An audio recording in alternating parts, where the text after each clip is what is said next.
Are you a movie buff? Do you love dissecting and analyzing your favorite films? Look no further than the Projection Booth podcast.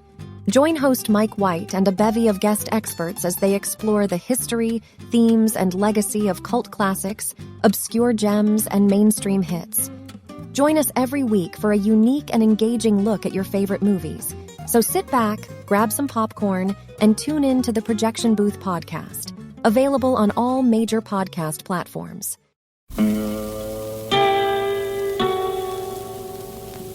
Hello, filthy movie lovers. My name is Gentry Austin. And I'm Casey Scott. And we're the hosts of the Sin Syndicate, film podcast for something weirdos, anti-criterion bros, and Joseph Sarno aficionados. Join us semi-weekly as we peer into the adults-only theaters and sticky-floored cinemas of the golden age of sexploitation, when the morals were loose, the laws were murky, and the intercourse was all simulated. Find us now on the Someone's Favorite Productions podcast network.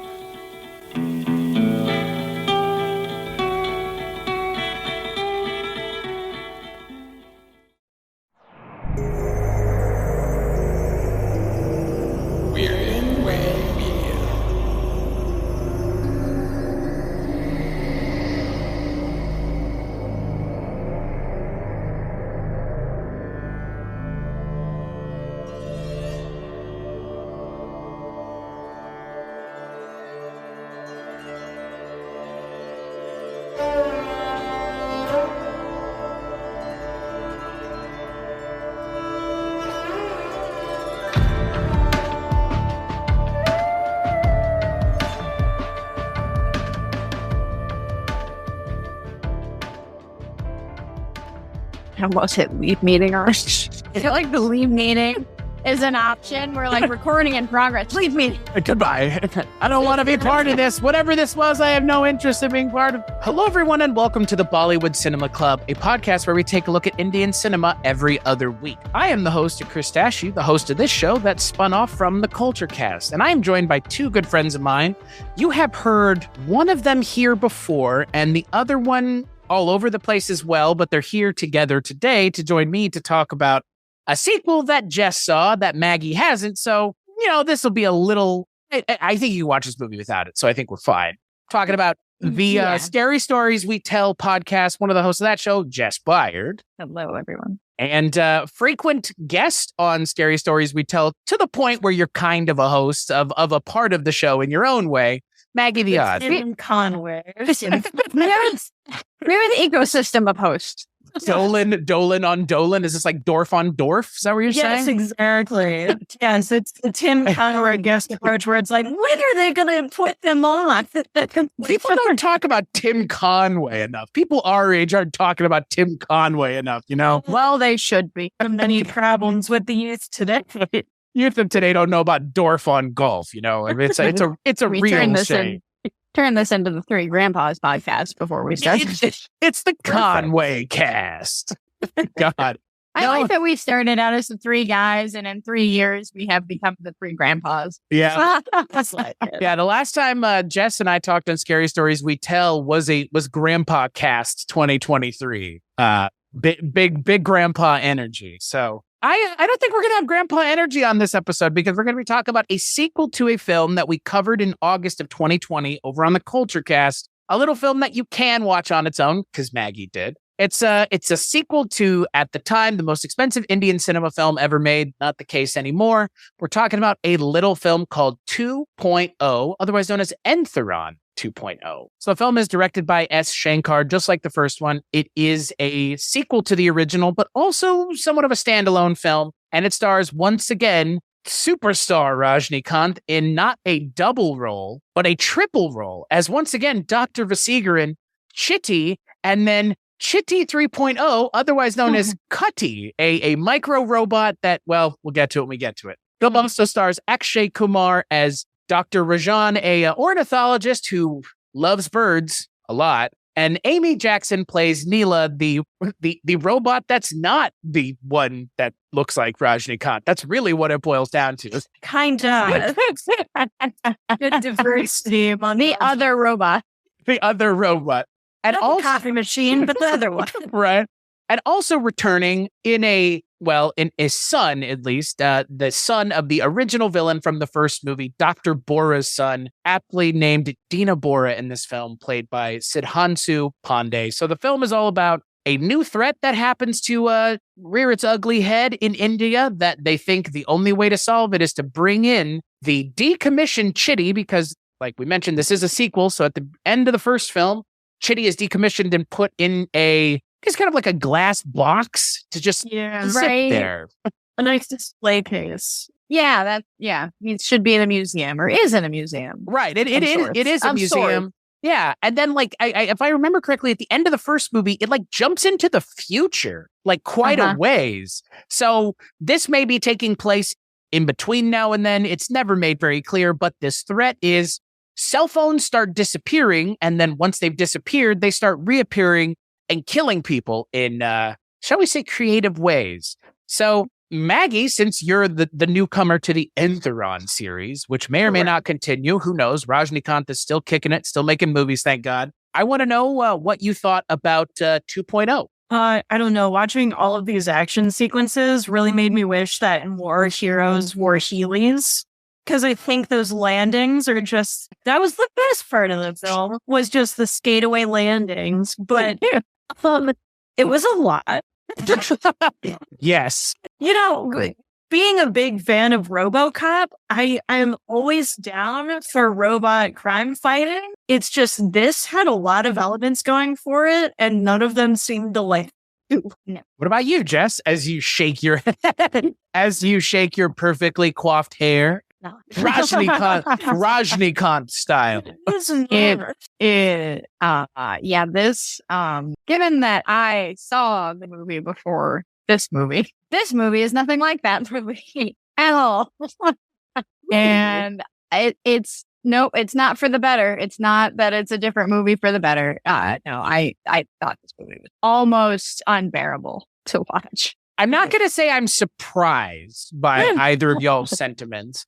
I mean, this is a lot, and it's not just a lot, but it seems like a lot with not a whole lot of purpose in a lot of ways. And I think to your point, Jess, with that first movie, the first movie has an emotional core at the center of it, because Aishwarya Rai and Rajnikant have a really good chemistry between the two of them. Mm-hmm. There is none of that here. No. Amy interacted. Amy Jackson in this movie is, again, I don't think it has anything to do with her, frankly. I think the script just doesn't understand what to do with her character, and so it effectively does nothing at all. And so this is a Rajnikant vehicle. This is a movie for Rajnikant. It is his movie, more or less, all the way through, aside from the hour-long fucking flashback we get with Akshay Kumar's character, which may be the best part of this movie. It's like this weird, really kind of melancholy story sandwiched in between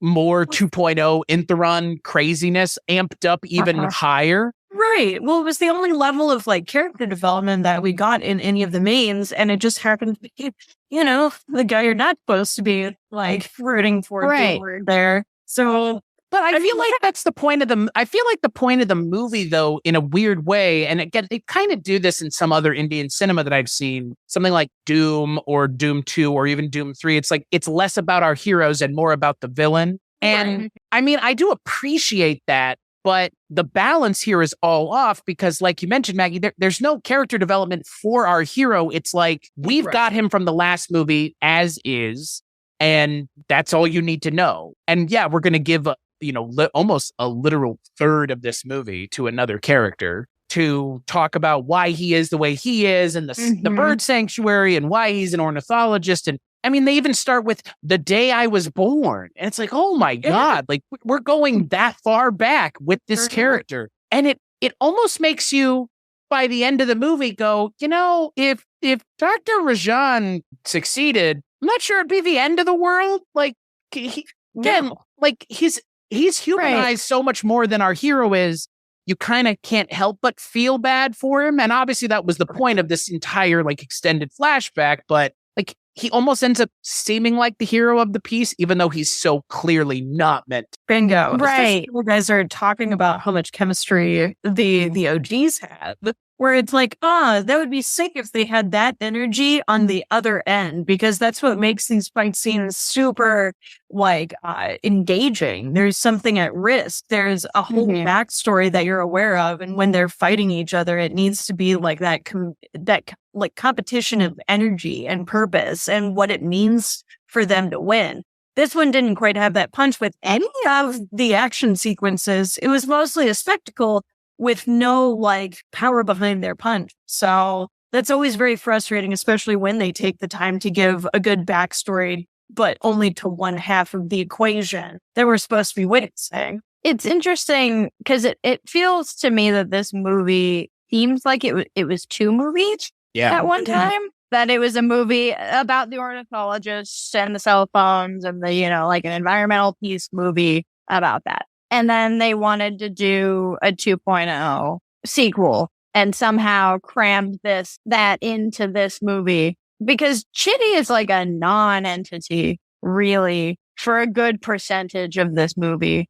Right. Which is, if we're talking about the chemistry, from the original that has to do with Chitty and everything around the creation of it and we're talking about the chemistry with effectively Rajnikant and himself. Right. But literally that's it. But even that in this movie is missing. There's not even a connection between them and it's the same guy. And it feels very, I don't know, it feels very stilted. And like I said, it seems like it wasn't supposed to be a part of this movie.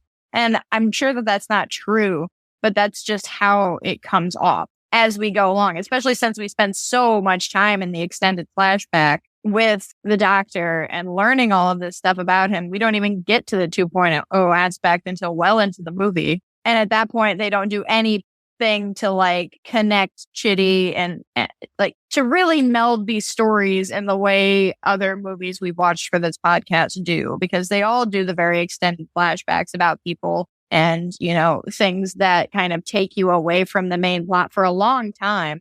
K3G had an hour-long opening, essentially flashback.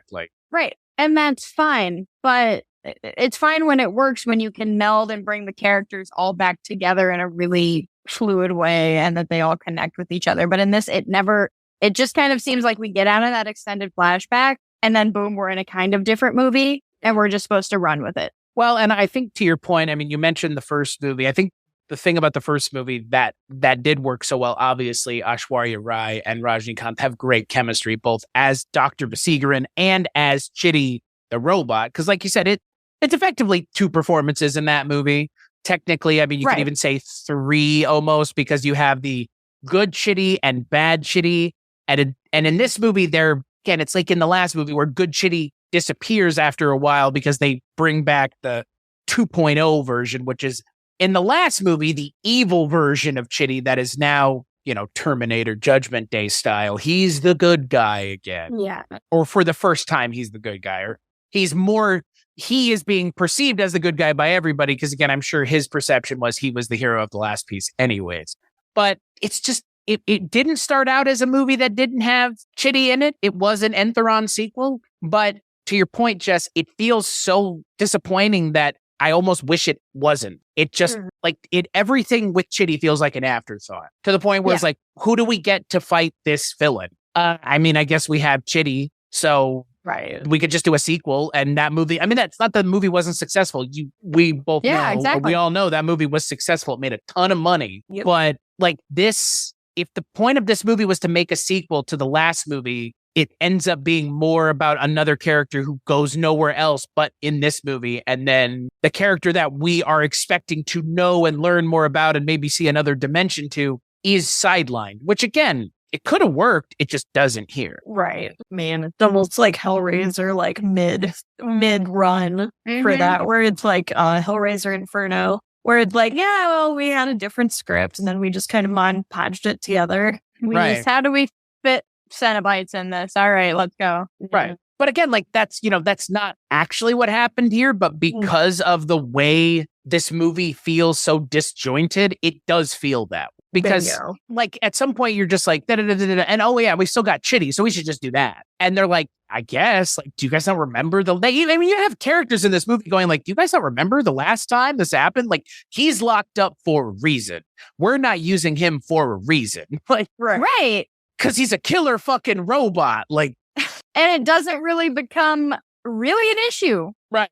They're like, well, the other threat is worse. So let's bring the killer robot back. Right. And, I mean, obviously this movie exists in a different time than the first one did, because in this movie, you'll notice towards the end when we have this giant set piece in a football stadium. Yeah. They take great pains to show Chitty being very careful to save people, which feels very much in a post-Man of Steel superhero world where it's like, we have to show the hero saving people because we don't want anyone to be like, well, look at all those buildings that got destroyed, all those people he didn't save in there. It's like, all right, we got to show him going and grabbing people and setting them down and being safe about it. It's like, oh, come on. I know.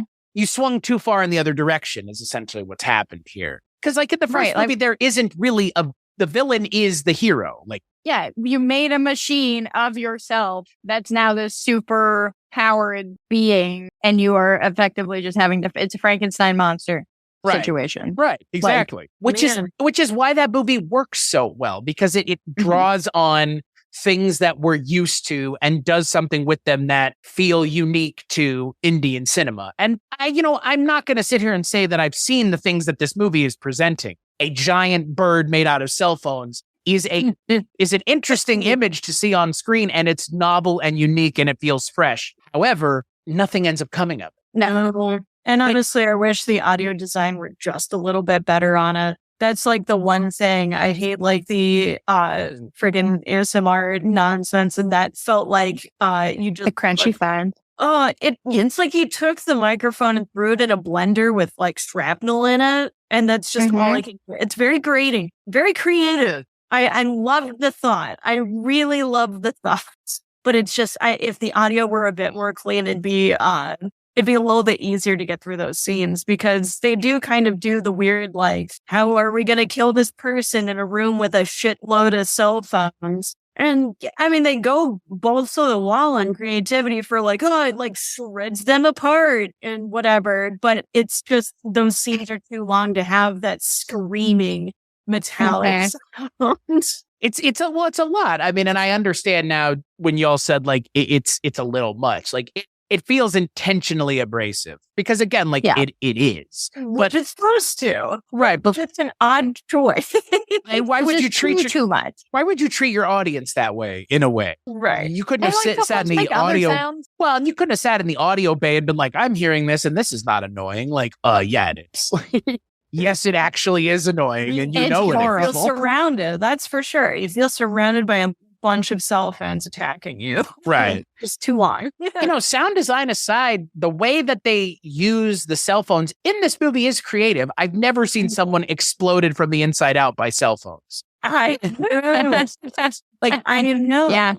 And that's the thing that, like, in a lot of ways, the first, like, 45 minutes of this movie is almost like horror movie adjacent, even. It feels more like a horror movie than it does a sci-fi robot movie. And that's the thing, like this movie doesn't know what it wants to be. The first movie knew exactly what it wanted to be, to the point where, like you mentioned, Jess, it really is just the Frankenstein story, just being told with robots instead of dead bodies. And, again, like whatever you can transpose this old story into a new version and get away with is what you're going to ultimately do. Because again, like that story is so good. There's a reason it's been done a million times. Yeah. But what they're using as their inspiration here, I could not tell you. Just like, I racked my brain for other movies that are like this one. And really the one that came to mind is Terminator. Because like, that's the feel at the end of the movie. It's like, we're going to get him back and he's going to come and help us out now, even though he was the bad guy. Like the only thing I could think of is like Terminator and or iRobot. But like... Oh, and when did this movie come out?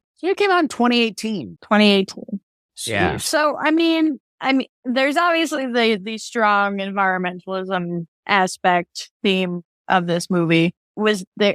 I don't know anything about India and their cell phone tower Sure. however many they have them, if they have too many, if they are starting to impede on like wildlife and things like that, which I'm sure they are everywhere. But was that a big thing? Like, was there a big like population uprising or anger about this particular subject that would cause this story to come upon us?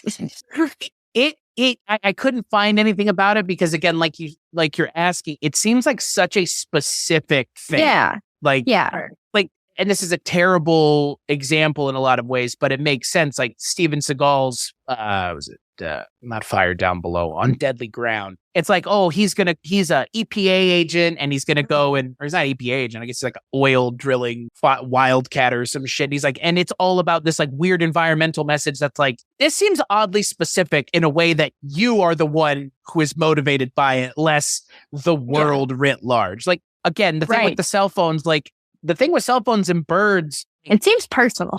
Yeah, it seems like somebody's really upset about this. So, I mean, fine. So yeah, I don't know. Like, I was just wondering, like, if anybody had come across anything, that maybe had been a big point of, cultural issue or, I mean, governmental issue within. Pollution is a big deal in India, but like that's not the kind of pollution they're talking about. This is pollution of a different kind. Like effectively audio pollution, or like noise pollution and radio waves that fuck with the birds and make them crazy. Yeah.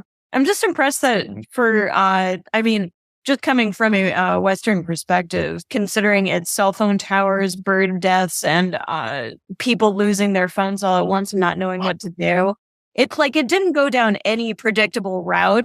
I'll give them that. Because it's like, it's probably like the 5G scare. And it's like, no, not really. And it's like, oh, people are on their cell phone morality round. It's like, no, not really.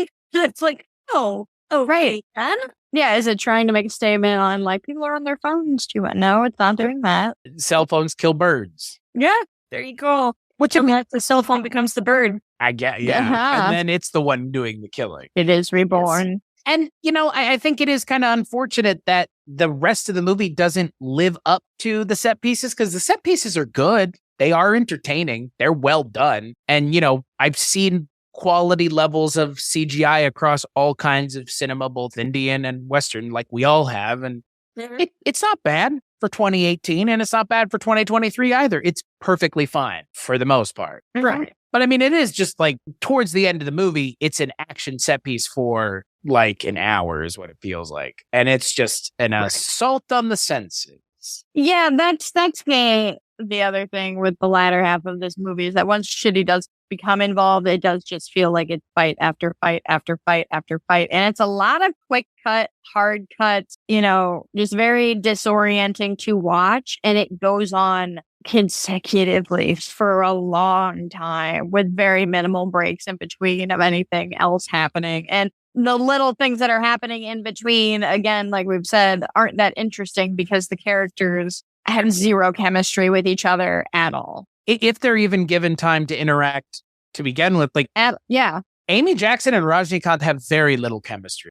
And I think they realize that pretty quickly because she's not in the movie a whole lot. Like, not in the way Aishwarya Rai was in the first film. And look, I mean, they kind of yada yada Aishwarya Rai in this movie. They're like, and she's calling in. Like, where is she this whole time? Like, because she calls in at one point, which seems like the movie literally yada yadaing her out of the film. But like, she would see on the news that Dr. Vasigaran is like in trouble and in harm's way. And here's Chitty is back. This robot that tried to fucking kill me a couple of years ago. Like, and all these would be things that the character from the last movie would have an issue with. But when are you coming home for dinner? Like, okay. All right. Okay, bye. And look, it's a voice cameo. She's not even in the movie. But that is Aishwarya Rai. It is her. And they are, I guess, they're married. And he's still the same character from the last movie. It's just so strange. It's, reading about the movie, they wanted it to be a sequel to the original, but they also wanted it to be a standalone that you could watch without having seen the last movie, which that doesn't work. No, not when you have recurring characters who are supposed to be the same character. Right. There are better approaches. Yeah, you're right. He just resets. Right. At the he didn't grow or learn evidently much from our last experience with Chitty. And like you said, his wife would be pretty damn upset. I would think. realistically, She almost got. Like, and Rajnikant's character of Dr. Vasigaran is so quick to suggest Chitty. He's just like, Chitty's the answer. Like, that's what's going to fix this. It's like, dude, you have not changed as a character. Like, it's such a shame because the character by the end of the last movie, you would think he's understood the importance of maybe being a little bit more cautious around technology, maybe being more interested in the people around him. But no, it's like, we're just right back where we were, to the point where he's created a robotic female assistant who's not his assistants from the last movie, who added some comedic, some comedic relief. They're not even here now. It's just another robot. So he's just completely isolated himself from reality. It's so strange because it doesn't even feel like the same character. It's not the same character. This, in a lot of ways, like, this should have just been something else. Yeah. Different person, different scientist or whatever, and just different robot, or I don't know, make it aliens. I don't know. Just do something. It didn't need to be, instead of cramming this movie into into this universe where it doesn't belong.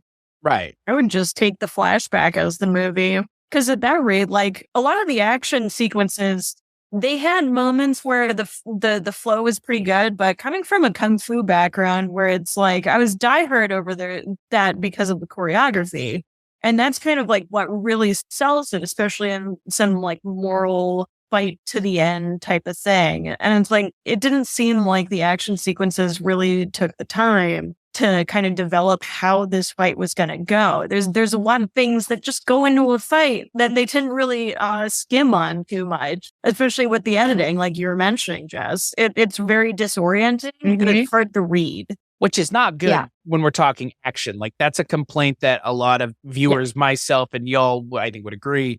There was a trend for a while in Western cinema where it was a lot of quick cuts and whiplash. Frenetic editing is what they would call it, but I would call it disorienting for the most part, because it's hard to, not everybody's Paul Greengrass. Like, it's just that, I'm sorry, not everybody is, but there are going to be plenty of people that will try to do that because it was and is a successful style and way of editing action. But it's not easy editing action's not easy. Blocking out an action scene is not easy, but making it look interesting and exciting is something that happens in the editing bay, less out on the set, because again, like, it all comes out in the wash. But this really needed a firmer hand and a better sense of flow, because I think for me, the best set piece is the end of the movie, but that's only because it feels like I just am ready for them to throw everything at the screen. And that's kind of where we are at the end of the movie. And I appreciate that. At least it feels like the film does ramp up in a reasonable or believable way. And by the end of it, it feels like there are some stakes. It's just, we're not invested in the characters. That's the problem. Right. I'm more invested in the people in the stadium not getting vaporized than Chitty. There's a pretty terrible way to go in reality. And that's the other thing. The Sudhanshu Pandey character, the son of the doctor from the last movie who was the bad guy, he kind of is more the hero than anybody else. I mean, he turns at the end, but like, he's the one who's like, hey, Chitty's a bad idea. Like, don't release him again. Right. You saw what he did before. And like, he pays for it because he lets the doctor free, obviously, to go on his rampage at the end of the movie, which he then pays for by being fucking vaporized. And a pretty terrible way to go, I feel like, in front of like an entire stadium where the people just getting vaporized down to nothing. But he ends like, you get more of a sense of his character than you do most of the characters in the movie, other than the other villain. Yeah, it's at least readable motivation for why the character is doing what he's doing. Right. As opposed to, especially coming at it from like a standalone side, like they were gunning for. Like, I had more I understood the characters a lot more in the villain context than in the hero context, because they just kind of relied on its fame a bit. Where it's like, oh, you get it. And it's like, yeah, I mean, because it's a basic concept, but hearing you guys talk about some of the backgrounds from like the first, and, oh, wow, yeah, that's even more of a terrible idea than I thought it would. Well, and that's the surprising thing, is that it feels like they said, well, we want it to be a standalone movie, but also a sequel. it's like they forgot that the standalone part. Like they should have done more with, and like just should have just honestly, like, I don't know if it would have fixed everything, but I think it would have fixed some of the things we're talking about, at least on the Rajnikant side, by having Aishwarya Rai and just having more humans that Rajnikant is surrounding himself with that aren't just people in the government. Because that's what it ends up being. It's either he's surrounding himself with robots, either Chitty or Neela, and then a bunch of guys or them. Yeah, those fucking things. Or he's surrounding himself with all these like scientists and military people. There's no interactions he has with like normal people like he did with Aishwarya Rai. And that was the best part of the last movie for me. Wasn't the action at the end of the movie. It was Aishwarya Rai and Chitty interacting and having their, you know, Chitty Chitty Robo song, and all of that was the best part of the last movie because it was super, I don't know, it's just super wholesome watching her go out with him and him kind of protecting her as her protector assigned to her by the doctor. But like now it's just like, who cares? He's just another weapon to fight a bad guy. And that's it. That's it. Like, how are we supposed to care about this character in this movie? Right. Because like you said, Maggie, if you've never seen the first one, like, and they're expecting you to understand the character, all you understand that is that he's a badass robot. That's it. That's literally all they tell you. Well, and you know, I mean, I get it from the aspect of that he is a robot. Therefore, he cannot learn from any experiences in theory, you know, depending on what type of robot he is. But given, you know, what we see in the first one and how, you know, like you said, Chris, how the first one ends, we kind of were, you know, led to believe that he's, you know, he is a pretty sophisticated fucking robot. So much like every other robot movie ever, he has an AI and he is capable of learning, you know, things over time. And then we basically just do a hard reset, which I guess makes sense if you're going to be in a display case for however the fuck long he's in that case. But again, like we said, Rajnikant is just now surrounding himself all by robots, all robots that do everything for him. And his assistant robot it's not much. A real great character. We got in a lot of ways, it feels like the joke from Rick and Morty. What do? You pass the butter. That's what it feels like with her character. It's like, what do? You assist me in doing my stuff. It's like, okay, great. And then they try to like pass it off at the end of the movie that Chitty and her should totally be falling in love. And it's like, this doesn't feel earned. No. This doesn't even like, just let it go. Like, because here's the thing. 2030 is where the end of the first movie is in the future. This movie is never clear with what time place it's taking place during, because again, they broke themselves into a corner that they can't get out of now. So in this movie, they literally just fucking ignore the last movie. They like straight up, because I don't think that Chitty is willingly going to go just jump into the case and deactivate himself. That's not the way this movie ends. This movie ends with him and Neela going off to do whatever, but like ultimately they need to be deactivated because they are the most sophisticated robots out there.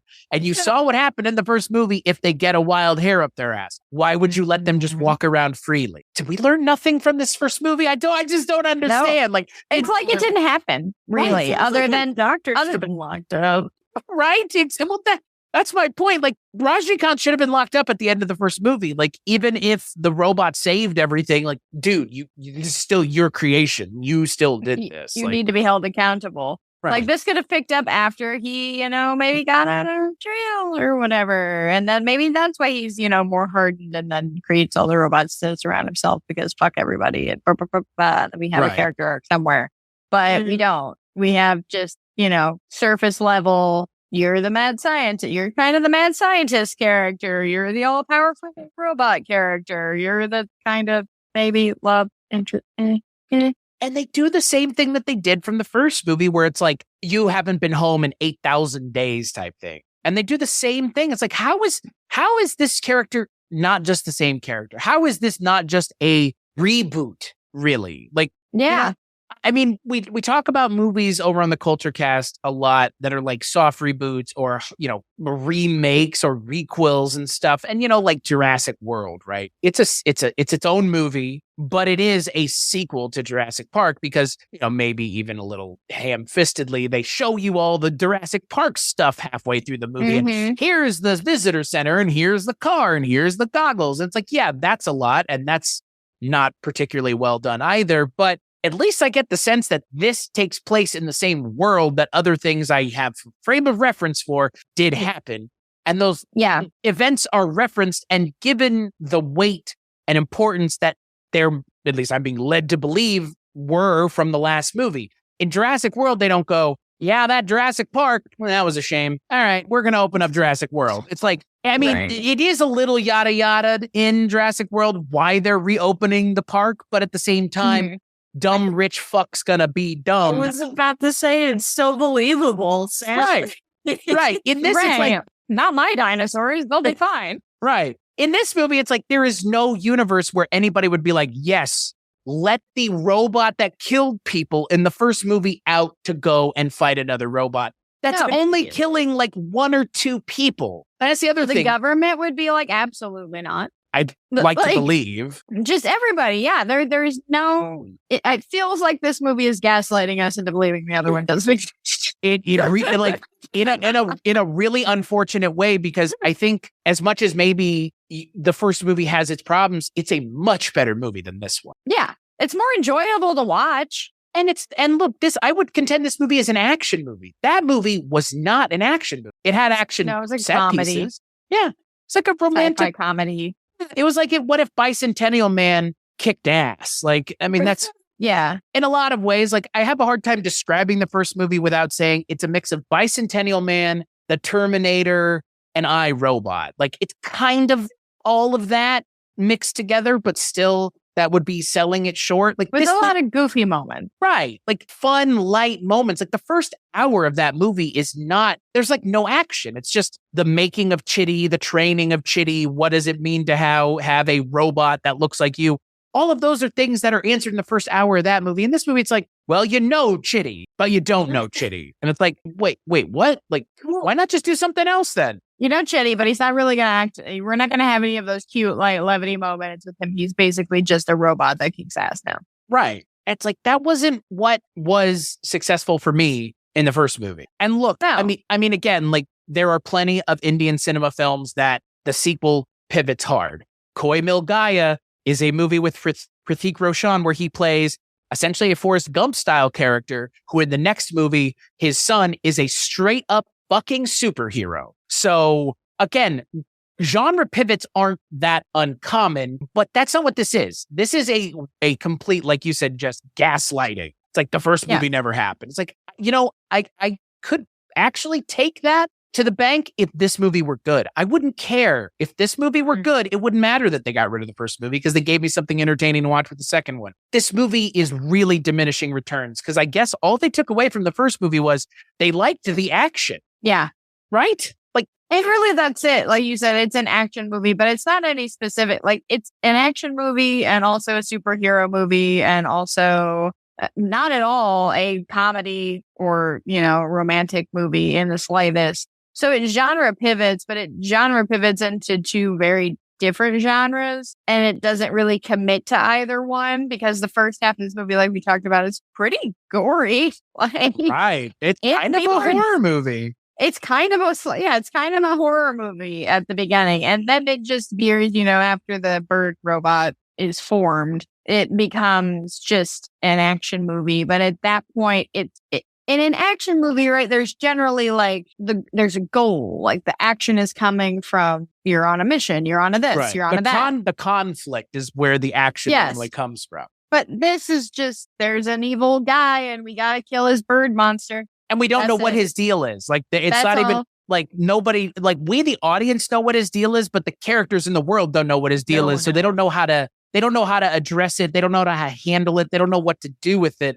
And that in and of itself is a problem because Akshay Kumar is probably the best part of this movie. As the revenging ornithologist, he's really sympathetic I mean, even though he's crazy, like he's a sympathetic character who you feel for. And again, they rightfully humanize him, but I think they humanize him to the point where you kind of just want him to roast shitty and be done with it. And it's like, you know what? You're probably right. Like cell phones do suck. So fuck it. Like you have your way. Like, right. Also, it's really strange that it's very Batman-y. Like the cell phone under the skin thing was one of those moments, but it's like an Oswald Cobblepot meets Poison Ivy type of villain fusion. It's interesting. It was just something that popped into my head while I was watching, where it's like, yeah, this just kind of plays out like a Batman episode. Just a very long one. Right. And that's why like it doesn't feel like really it decided on anything. Like it feels like it more wants to be a superhero vibe. Yeah. But Shitty never really becomes a superhero. He's just a robot. I mean, like in a superhero type of way. Like he's a robot. If anything, the bird monster and everything is the more superhero, super villainy type, which is why it reminds me exactly. The villains are the best part. True. And the villain's, story is often somehow makes them somewhat sympathetic, like the Joker, like Poison Ivy, like Dr. Freeze, or is that his name? Mr. Freeze. Who, coincidentally, played by Arnold Schwarzenegger in Batman versus Robin, right? Yeah. Arnold Schwarzenegger almost played the Akshay Kumar part in this movie. Good. Which, would have made this movie actually fucking insane. I would have liked to see that. Just I want to feel that. Like I think that the world wouldn't be ready for that, but at the same time, like it totally would have been, because Schwarzenegger would be in that Man in the Iron Mask movie, like a year or two ago, where he's in it for fucking 5 minutes. Like, yeah, look, I'm all for actors in this country going and working elsewhere and getting paid as such to work there because of your notoriety here. And yeah, I mean, Akshay Kumar in this movie is great, and he looks like a human bird when he's on screen, which is a lot of fun. And the character design for him is just batshit insane. But like, if it had been Schwarzenegger, like, oh my God. Just like, no, I think people here would know this movie a lot more than any one of us would have liked to have admitted if Schwarzenegger had been in this movie. Oh, yeah. Right? Imagine Schwarzenegger's first Indian cinema movie. Yeah. Where he plays a bird man. I know, where he's a bird man. Right. Because like there's no way getting around that. Like, not going to change the script. Love it. God, that would really have been something. Could be the biggest bird. Also, like, how would it make any sense? Like, no, come to India for my birds. Like, what the fuck? Why are you here? Like, why is this guy here? Yeah. Akshay Kumar, he looks, like he belongs in this movie. Schwarzenegger would be about as out of place as he is in Jingle All the Way. It's like, sir, that this is not the kind of movie you should be making. But you know what? Look, I can't.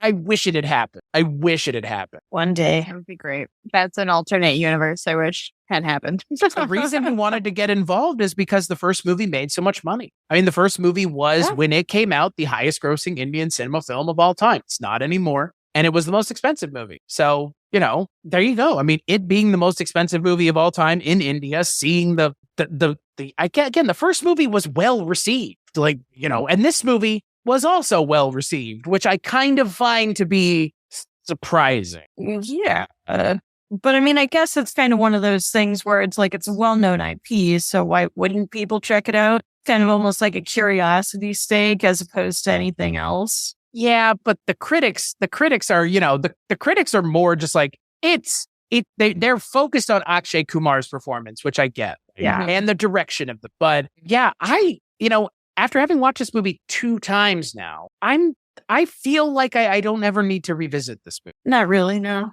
And that's not the case for a lot of Indian cinema. I rewatch many of these movies often, and this is just like, after watching it the second time, I was like, by the end of this movie, I would rather rewatch the first one, because the first one's actually fun in a way that resonates with me versus this one that just feels like this doesn't feel special the way the first one. No. And it's not because, it's the sequel and therefore it would never feel special. It's more just like, it doesn't feel special because it just feels kind of like everything else I've seen. Even if there are some cool, stylistically interesting things, it feels in a lot of ways like the the worst example of the stuff Marvel is putting out. I couldn't see it. Where they don't remember the previous stuff at all. It doesn't matter if you do either. But here we're going to tell you a story. And by the end of the movie, the characters may not even seem like the characters that you know. And there you go. Like, Right. I love Thor Ragnarok as much as the next person, but that conceit works in that movie's favor because Thor fucking sucked as a character up until that point. If Thor had been a good character and they had changed him for the worse, it would have been a similar situation to this, because Chitty by the end of the first movie is a compelling character. I mean, his line at the end of the movie is, the little girl asks him, like, why did they take you apart? And he was like, because I started thinking for myself. And it's like, that's an interesting spot to leave your character. In this movie, it's like, I'm gonna blow shit up and fuck it. Yeah. And wheelie away. Yeah, well, the wheelies are the best part. Dude. I don't think anymore for myself, I guess, but Right. Like, I'm just a weapon. I'm just a weapon of the government. So, and that's just like that. We've seen that story 1,000 times, 1,000 different ways. And now we've seen it this way, and it's just okay. My big takeaway from this movie is I would like to see more films with Akshay Kumar, because if anything, he shows up. I'm not saying Rajnikant doesn't show up, but they gave Akshay Kumar the bulk of the movie. Like, really, they're like, here, this is your movie, more or less. Like, the movie opens with him, like, going and committing suicide. Like, it should be clear whose movie this is from the opening. And the movie kind of telegraphs that to us. It's just, honestly, if that were the case, I wish they had given him more. Just like, give Chitty even less. Because in something like Doom 3, which Richard and I watched, the first Doom movie is the focus are our main characters. The second movie is the focus is our main characters from the first movie. And then in the third movie, the main characters that have been there the whole time come back, and they're like supporting characters to the villain, played by Amir Khan. So it's like, it's okay to do that. Other people have. You can just have to earn it, man. Right. Earn it. And you also have to have some confidence that the audience is going to understand the journey you're going on and the story you're trying to tell, and don't pull up at the last second. Because that's what this feels like.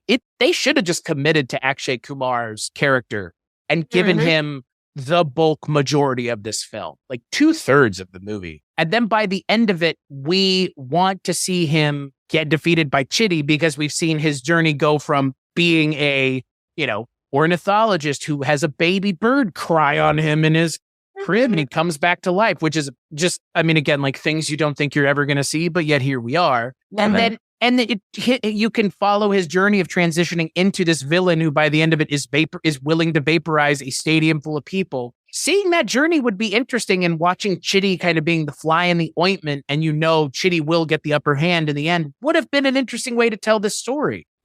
And instead it's like, no, you guys don't understand. Like, Chitty is also part of this. It's like, at this point, unless you do something with this character, just don't feature him as a main character, if not the main character of the right. Because if Akshay Kumar had just been the hero, quote, of the piece, I think this would have worked better. I think this would have been more interesting and felt a little bit more novel and more fresh. That the movie, instead of just doing kind of the same thing the first movie did, but with a villain, an exterior villain this time, not the same guy. Yeah. Like, it would have been, I think, a little bit more successful. It still would have had the problems it has, but Rajnikant and Amy Jackson would have been on screen a whole hell of a lot less just by necessity alone. Exactly.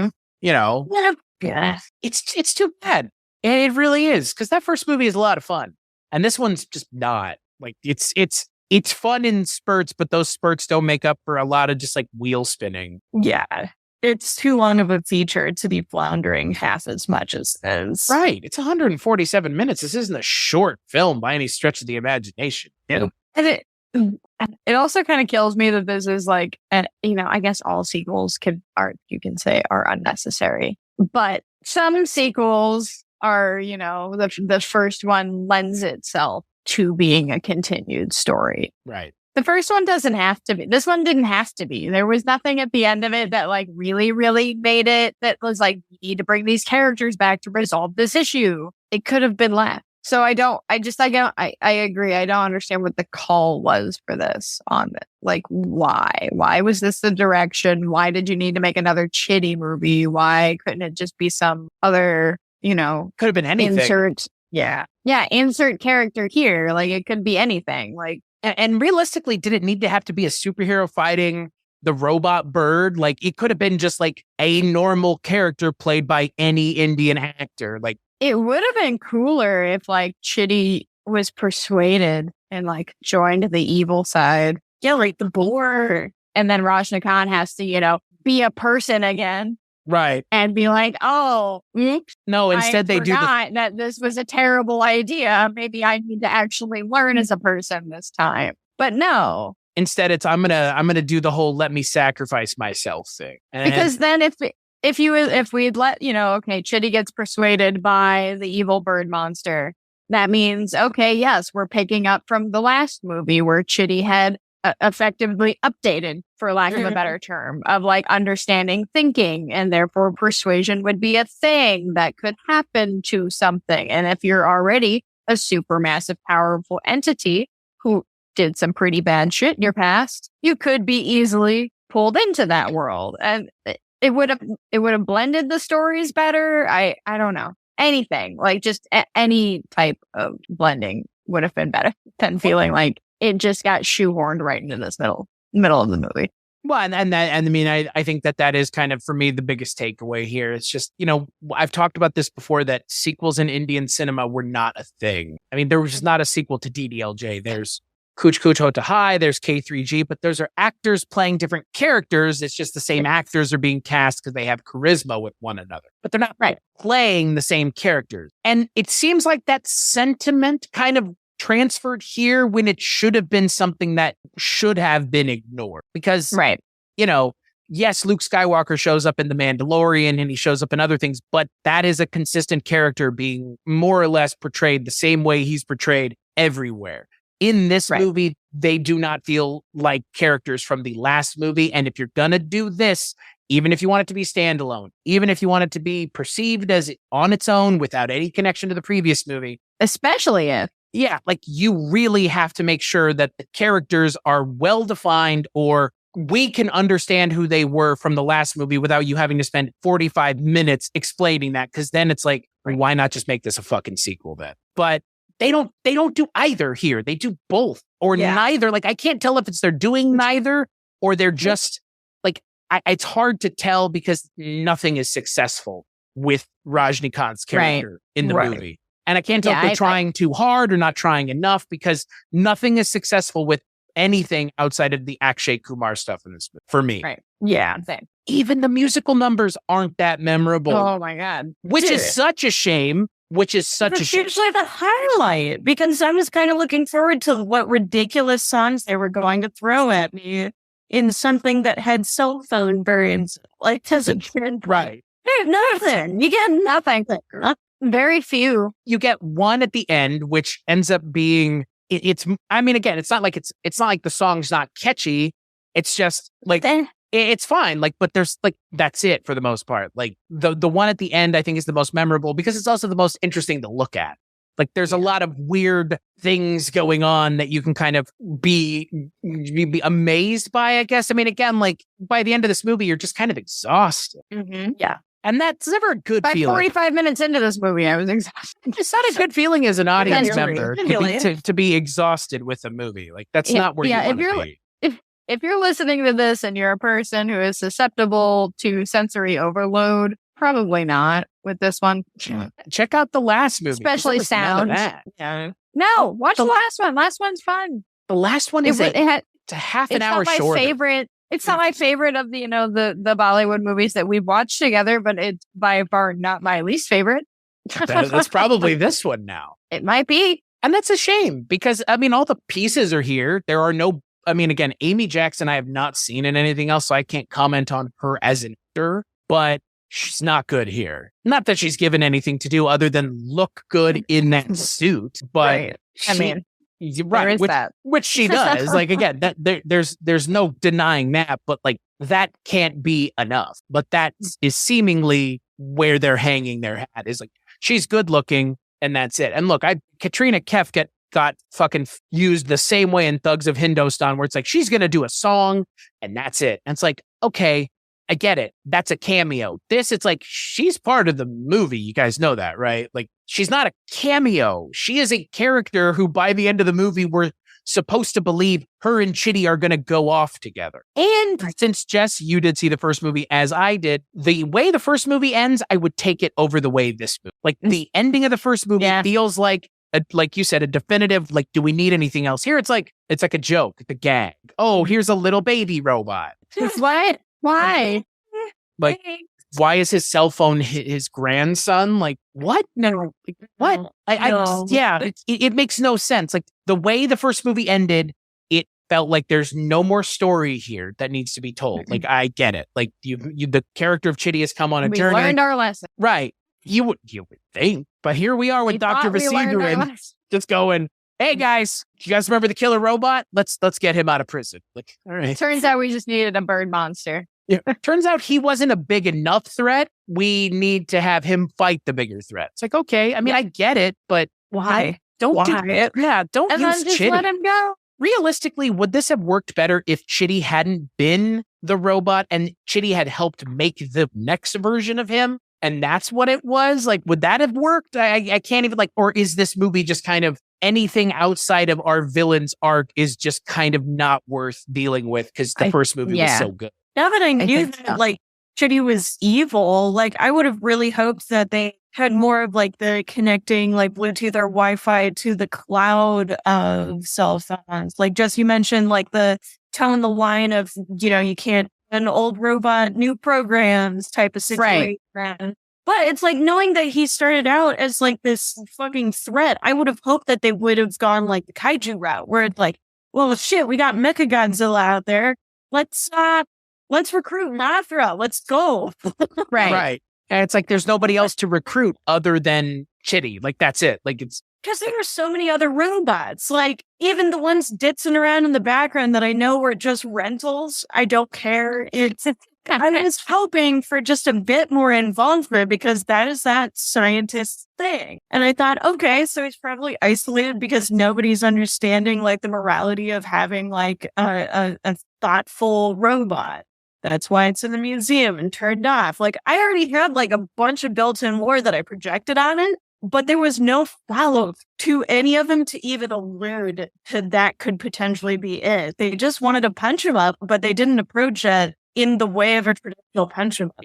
So it was very confusing, tonally.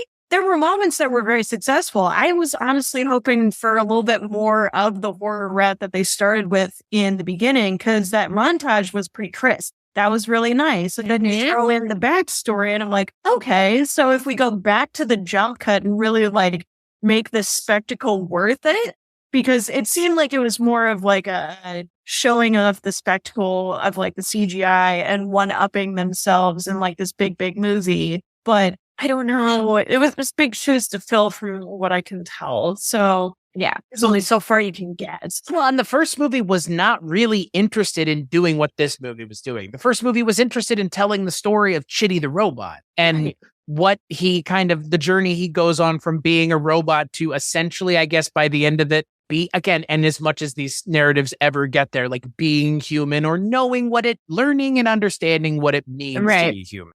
That's not this character. Frankly, becoming more sentient. Right. Frankly, what this movie should have been, it should have been Amy Jackson as the lead. And she should have been Chitty 3.0. You know what I mean? They make her as the bride. Again, just do Bride of Frankenstein. That's what they're trying to do. But the bride already exists and then Frankenstein comes back. This should have been, Chitty is helping me make another robot, but this robot won't have the same problems Chitty does because Chitty is effectively neutered now because of what happened in the first movie. They make her, and she is essentially force positive good. She's Superman. She can't be corrupted. And by the end of the movie, she can't beat the threat alone. So they have to bring Chitty in as the, 0.5 amount to take them over the top to resolve the conflict. And there you go. Why do it the other way? We have seen the Chitty story now. We don't need to see him as the lead again. He got his own 3-hour movie. Right. We're good. We learned. We're done. Right. He can be a supporting character, but he doesn't need to be the lead again. And I think if he wasn't the lead, I don't think this movie would have been fixed, but I think it would have been at least a little bit more interesting. It would have felt a little different as opposed to Yes. kind of just like a Frankenstein's monster and cobbled together from other parts of other seemingly disparate things, very disparate Right. things in some of the cases of the stuff in this movie. Because again, I appreciate the first movie a lot more now. I'll tell you that much. So much more. It like this movie just, I don't know. I get why they don't do sequels in Indian cinema, and this is a very good example as to why. Because like they gave us too much in the first movie. They don't need to. They Right. tell, yeah. I mean, they're so long. They go into so much detail about all the characters usually, and yeah, they tell complete stories. There isn't a need Right. for it. What else is there to say? By the end of the movie, with a lot of Indian cinema, I'm like, what else is there to say? Like, what else? Like, even with a movie like Pathan, which exists for sequels to come afterwards because it's in a connected universe. Even that movie, by the end of it, it felt like I know that there are more movies coming. I know that there are going to be sequels at the wazoo, but like this was a solo story that stands alone. And if nothing came after this, I could sit and watch this movie and be okay. And I felt the same way about Entheron, and now it's like kind of been diminished a little bit, but also in a different way. Kind of, I appreciate the first movie a lot more. I really do. Because again, the restraint that they showed in the first movie is they could have used a lot of it here. They really could have. And it's a half an hour shorter. Like it's a shorter movie too. And it feels longer. And it just, unlike the first movie that keeps you engaged throughout, this one just spins its wheels. A bit, yeah. So Maggie, final thoughts on 2.0. Man, it could have been a lot more. Interesting concepts, wonderful design. I'll say the spectacle actually, like, I'll say that it fulfilled its role on that one. It's just a lot with not a lot of punch behind it. Jess? I'm good. I'm good. I never need to experience Bird Monster ever again. Yeah, I think this is a very unnecessary movie. I'll agree with you. I think it's only unnecessary in the way that we've gotten it now. I think this could have been something interesting. I mean, sequels have come out to Indian cinema that are good, that do work, that aren't diminishing returns X10 like this movie. But the direction that this movie goes, the setup that it's using, the kind of things that it remembers and forgets from the movie that's better than it, are noticeable if you're a fan of the original movie or have even seen the original movie, which I guess you shouldn't, which is what this almost feels like. Don't watch the original because you might not like this movie. But if you don't watch the original, you may not understand what's going on with this movie either. So look, you can go find it right now on Prime Video. Just know that it's not as good as the original. But, like when are sequels ever, really? That's the exception that proves the rule for the most part. The Godfather Part 2, like Terminator 2, like that. Those are Star Wars. Right. Like how many do we have? Not that many, but the ones that we do have are, The Godfather 2, like need I say. Right. They're really good. They're very exceptions to the rules. Right. So until the next time we do one of these together, where can people find you, Maggie? You can find me at dolinmuseum.com, DOLIN museum. And I also have a YouTube at Dolan Museum. So there you go. Are you, Jess? You can find me on Instagram at writer Jess Byard, and you can find me on LinkedIn if you need to hire somebody, a creative professional. What? I like that. It's true. And people listen to this show, shocking. Who'd have thought? Maybe somebody wants to offer me a job in India. We can go to Mumbai. Oh, that'd be nice. Yeah, you can go watch DDLJ in theaters in India. Which would be dope. I'd be down for that. Likewise. As for me, you can find me at weirdingwaymedia.com, which is the home for all the things that I work on, along with a whole host of other things like 80s TV Ladies, Astounding Tales of the Public Domain, and what should we pull out of the bag on this episode? Twisted and Uncorked. Why not? Another show totally worth checking out. They're all worth checking out. So head on over to weirdingwaymedia.com. As for this show, BollywoodCinemaClub.com on all social media, and that's where you can go to find us, BollywoodCinemaClub.com. Like, rate, and review the show wherever you get it. Jess, Maggie, thank you both so much for joining me. As always, I wish the movie had been a little bit better, but, they can't all be DDLJ, so. That's true. Yeah. They can't all be amazing, so. But they can all be 3 hours long. Yeah. Well, yeah, that's fair. And as always, we'll catch you on the next episode.